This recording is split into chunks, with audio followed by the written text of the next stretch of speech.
Tervetuloa Innovation Homelle Tampereelle. Tästä löytyy meidän jäsenyrityksiä. Tästä löytyy meidän yleistä hengailutilaa. Tästä meiltä löytyy ruokailutilaa ja mun työpiste. Tää on loistava paikka pitää vaikka palaveri.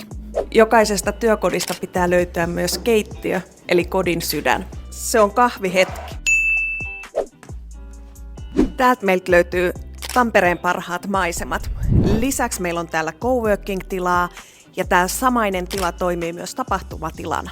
Perjantaisin me herkutellaan. Meillä voi myös rentoutua täällä. Ja täällä. Meillä on myös 6 varattavaa neukkaria. Tässä olisi ensimmäinen. Se on varattu. No löydettiin me 1 vapaa neukkari. Eli tää on päkkäri. Sun nimmari puuttuu vielä. Milloin tuut laittamaan? Mä tarjoan kahvit. Joskus voi vähän lapsettaakin. Meillä huoneet voi sisustaa skandinaaviseen pelkistetysti, tai sit niihin voi vähän panostaa. Tampereelta löytyy myös Innovation Homen kiertopalkinto, kultainen ananas. Tässä on 1 käytävä, josta löytyy meidän jäsenhuoneita. Tässä talossa niitä on yhteensä vajaa 40 ja vielä muutama on vapaana. Näitä rentoutumispaikkoja meillä tosiaan löytyy. Tässä on taas 1. Tällainen oli Tampereen Innovation Home. Milloin sä tuut ilmaiselle testiviikolle?